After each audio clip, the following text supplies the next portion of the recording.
So yun, what's up mga kawasak? So today ay puti, cold start pa tayo eh. Tagal kasi ng kotse natin dun sa likod sa sa garahe no, bago tayo nakaalis. So yan, may booking na tayo ngayon, 10:29 in the morning. And today is Saturday no, so may nakuha na tayong booking papunta naman ng General Trias, Cavite. Buhay natin electric van ay papunta ng Cyberville, pwede na yan.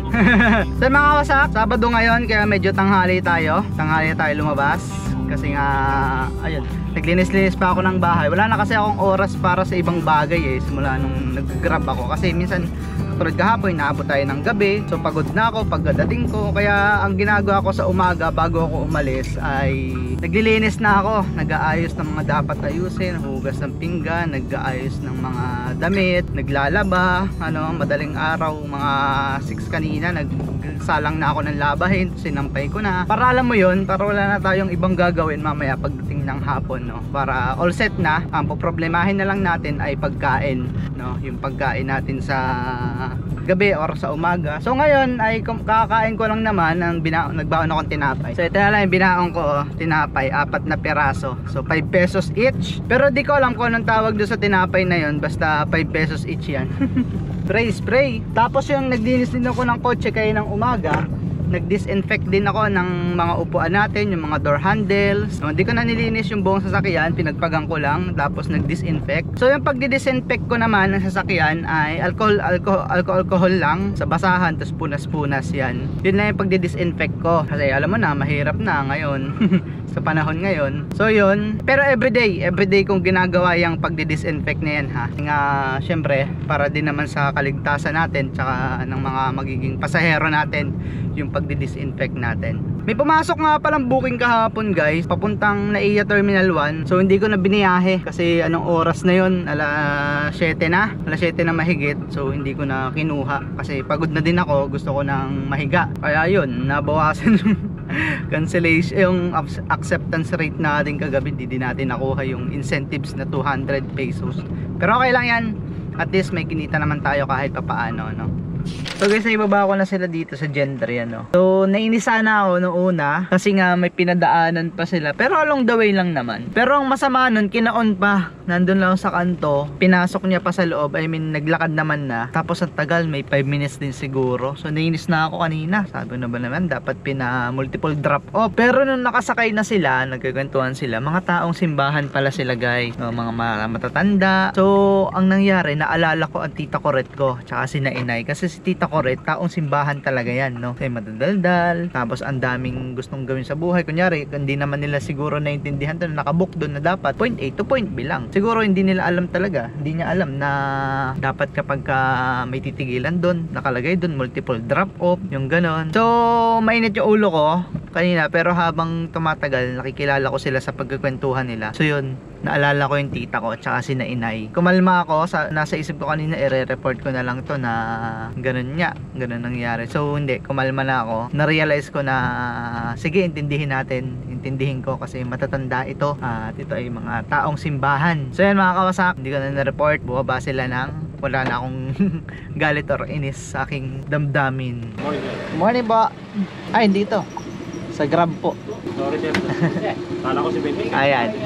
Thank you. So yan, first booking done. So yun lang, wala tayong, pero mostly meron dito sa saan nga ba to? Basta dito, nakaka-pick up din talaga ako dito guys. Hindi ako nawawalan dito. So guys, may dumating sa ating booking papunta ng Alabang Town Center, Muntinlupa. So yan, puntahan na natin, no? So Alabang lang naman is wala mang problema. Sabay balik na lang tayo, no? Yung kasi kung babalik tayo ng Dasma guys is 1.6. Dito tayo sa 1.6 lang. Kung babalik tayo na pa Dasma, pa SM, is sobrang traffic kanina. Ang haba nung pila ng traffic guys. So ito, so okay na to, paalabang. Tapos sabay balik tayo ng kahit papuntang Imos after Daang Hari naman yung daan, no? Ikot, diba? Doon lang siya, Tapos balik tayo ng Paimos pagkahatid natin dito, kasi sayang din naman, no? Alabang Town Center. So guys, nandito tayo ngayon sa Alabang Town Center at set destination tayo papuntang Silang, Metro Gate Silang. Accept on, Tapos set destination. So yun ang bait nung naisakay natin guys, kasi nagkikwentuhan sila about confidential naman sa company. Kaya tanong niya kung recorded daw ba sa loob. Sabi ko opo. pinapa ano niya, baka doon ilabas ko. Sabi, hindi ma'am, for ano lang yan, emergency purposes lang yan, aksidente or kailangan ng mga footage ganyan. Pero yung sa basta-basta na ma'am, hindi ko po nilalabas yung video na yan. Diyan lang po, nadidelete na po yan ang hindi ko nakikita. So yan, nandito tayo ngayon sa Alabang Town Center. At as always guys, ihina ako. Ihina naman ako. So naiihi ako guys, sa totoo lang, no? So yan, hanap muna ako ng ano, may ihian. Pero online na tayo, baka sakaling hindi, upload ko na muna. Ihi na talaga ako. Baka mamaya pasukan tayo ng biglaan gusto ko muna umihi. So nandito tayo ngayon sa Bacoor. May naisakay tayo dito guys. So wala tayong nakuha dun sa ano, sa may Alabang papunta dito sa Cavite, no? Kaya nirolling ko na lang yan. Billiard City naman guys, kaya medyo mabilis yung biyahe. Sigurado naman tipid sa gas yun. At ngayon nandito tayo sa may Bacoor. Molino ata to, malapit sa Molino. Basta Bacoor na to. So yan, babalik tayo doon sa labas mamaya, papuntang Salawag. Para doon, nakakita ako ng matatambayan doon sa ilalim ng puno. At gusto kong kumain ng tinapay para magkalaman naman yung tiyan natin. Actually di pa naman ako ganun kagutom, pero gusto ko natikman yung tinapay na binili ko kanina Natatakam na talaga ako. Uy, sarap! So di na ako nagpatay ng makina, dito ko nakainin. Hapong tinapay. So kanina kumain na ako bandang 9. Ano kasi pa tayo ng booking natin? Alas 10 na pala yun. Alas 10 tayo kumain. Kaya ang ginawa ko, nagbawa na lang ng tinapay kasi hindi naman ako ganun kagutumin, no? Hindi ko alam kung anong tawag dito sa tinapay na to. Nakita ko lang dun mukhang masarap. Kaya binili ko 5 pesos lang isa. Bumili ako 4. Kasi nga naman mag-biscuit ako. Magkano din yung mga Oreo, tapos mga Rebisco. Magkano isa nun, tapos sobra pang tatamis. Ito natural. So yan guys, minsan nagkakamali din yung pasahero natin So dito nandito tayo sa pin location, kaso nga lang isa kabilang village pala sila. So yun, sabi ko ngayon kaso iikot pa sa Salawag guys. Masyado malayo, kaya sabi ko pa-cancel na lang. Di ba? May tropa tayo. Charot. So ako na mag-cancel. Cancel booking, passenger no show. Hindi pa. 4 minutes pa tayo dito. So antayin lang natin mag 5 minutes guys para sa passenger no show, no? So nasa kabila pala sila. Ayun nga nasa kabila. Kaso ikot pa ng Salawag, masyado malayo. Pero pwede ko naman sila puntahan. Kaso ayun nila i-cancel, Sabi ko sa kanila i-cancel na yan, may 50 tayo dun. So sayang, no? Sana inikot na lang kaya natin, no? Tapos naghingi tayong dagdag. Charot lang yun, no? So mga kawasak, diretso tayo, hanap tayo ng booking ulit kasi wala passenger no show guys kasi kanina pa ako dyan kaysa umikot ako dun. Di naman nila pininang maayos, or minsan siguro nagmamadali kaya hindi nila maipin ng ayos, no? Tayo naman, kung sinabi naman ni ma'am na kuya pwede bang puntahan mo na lang kami, mag-add na lang kami if ever, kasi need namin yan, no? Di pa madali tayong kausap pag mga ganyang bagay. Kaso hindi wala naman silang sinabi, kundi kung okay lang daw na i-cancel na lang. So lang mga kawasak, so balik tayo papunta tayo ng Congressional Road. Baka doon tayo makakakuha ulit ng booking. So hindi ko naman na makukuha yung booking nila kapag nag-book ulit sila nag-book ulit sila ng bago. Hindi ko na yun makukuha. So lang, at least may 50 pesos tayo. So hindi tayo lugi doon. So guys, nandito tayo sa Dasma, sa may basta yung labas ito, Congressional Road. So malapit na to sa SM So hindi naman tayo punta ng SM. Saan tayo dadaan pabalik? Ikot na lang siguro ako, no? Ang sikip kasi doon sa pinasukan namin, mga kawasak. So ewan ko dito, titimusan natin kung itong kapag umikot tayo ay mas masikip ba or mas maluag, no? So nandito ulit tayo sa may Alabang guys, sa may Pilinvest, no? Pwede kaya mag U-turn dito. U-turn. Huwag na, dun tayo sa kabila. So nakapaghalid tayo dito mga kawasak ko, no? Ito sa may Pilinvest. So yan, nakakaliman tayong pasahero. Kanina may dumating na guys, may dumating na booking kanina. So papunta ng Caloocan sa may Camarin 16. Dalawang isip ako, tapos hindi ko din kinuha. Natapos na lang yung oras, hindi ko na nakuha.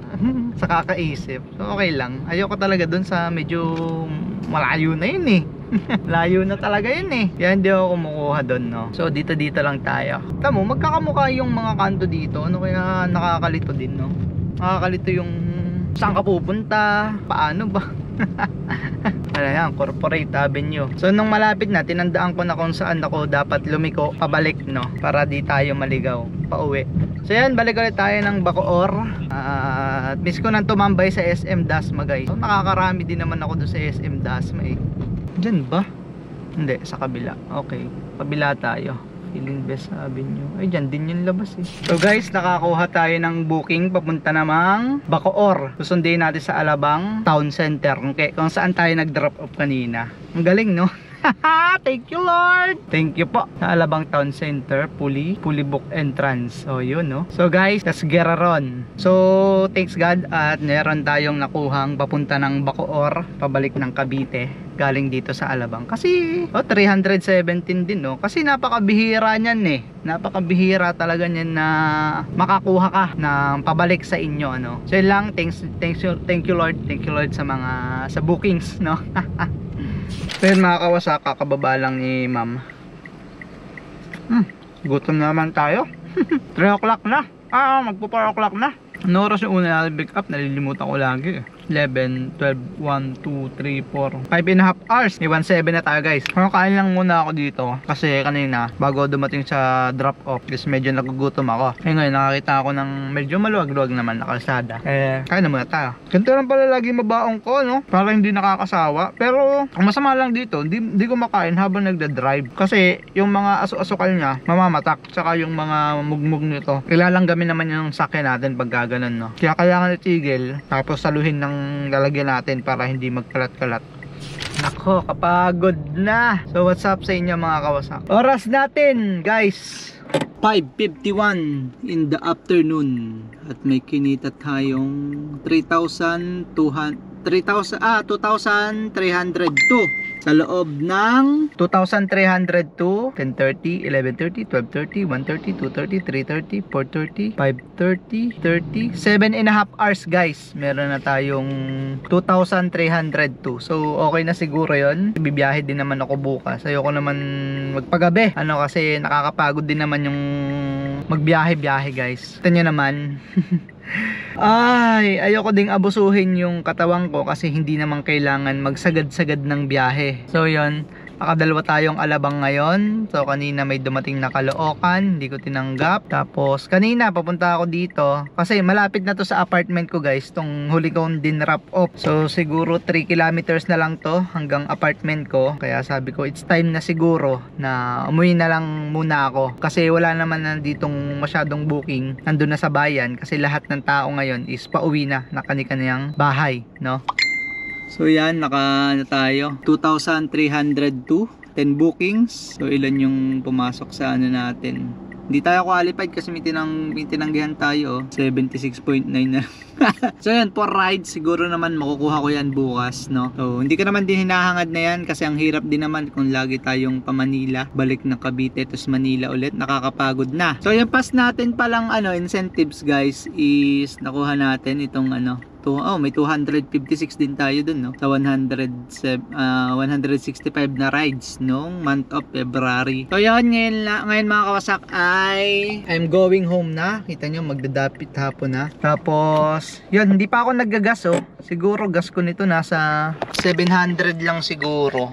Yan, no? Or 600 guys. 130 kilometers sa 230 pesos, no? So yun lang mga Kawasaki, hanggang dito na lang ang ating vlog for today's video. So gusto ko din mag rest day para alam mo yon, para ma-refresh naman yung utak ko. Kasi wala, talagang na-stress na ako. Hindi naman na-stress. Alam nyo ba yung trabaho na wala ka namang rest day? Di ba parang naiipon-ipon na lahat ng pagod mo. Hindi na ako, pasensya na, hindi na ako mag seatbelt kasi nandito naman na ako sa mga village. Looban naman to. Kaya konti lang naman yung mga sasakyan, no. May mga nagko-comment kasi sa akin, nalilimutan ko daw yung seatbelt ko. Mostly hindi naman talaga nalilimutan, dahil kapag ka nandito lang ako sa mga looban is hindi tinatanggal ko na yung seatbelt. Medyo masikip din kasi kapag ka naka-seatbelt. Pero komportable naman ako pag naka-seatbelt. Pag nasa highway lang, syempre na mabibilis ng sasakyan doon is nagsi-seatbelt talaga ako kasi mahirap na. Sila mga kawasak, ride safe always sa inyo lahat, at sa mga bumibiyahe dyan ay ingat kayo palagi. Okay naman sa Grab guys. So ako nga, ang dami kong tinatanggihan na booking. Ikabi-kabite lang ako. Ang dami kong tinatanggihan na booking pa Manila. So sa mga taga, yung may nag-comment sa akin, taga Tondo daw siya. Nakakuha daw siyang bahay dito sa Dasma. Kung okay daw ba yung, hindi daw siya lumilipat dito kasi Grab din siya. Kung okay daw ba yung kitaan dito, kung hindi daw ba talo. So hindi ka naman talo dito, Brad. Boss, hindi ka naman dito talo kasi ang daming booking dito na papuntang Manila. Kung gusto mo mag Manila, mag auto accept ka lang, biyahe-biyahe ka muna dito hanggang sa makatanggap ka ng papuntang Manila, no? Ganun lang. Anong nagma-Manila ako guys, ganun lang gawa ko, naka auto accept lang ako, accept na ako, na accept lahat, at lagi tayong napapapunta ng Manila. Hindi tayo sumasablay ng isang araw na hindi tayo napapasokan ng papuntang Manila. So nasa akin na lang yun ngayon kasi hindi ko na tinatanggap yung papuntang Manila. Yan, kanina nakapag-alabang tayo, tapos kahapon nakapag-MOA tayo. So yun lang, hanggang doon lang ako. Pasay, Parañaque, tapos Alabang, yan, sa Muntinlupa na yan, ano, Las Piñas, no. Sila mga kawasak, hanggang dito na lang. At yun, kailangan ko pa mag-edit. So hindi ko na din masyadong magawa yung pag-i-edit. Tambak na tayo ng mga editin, no. Hindi na kaya yun ng isang araw lang. So yan, ride safe always sa inyo lahat. Peace out.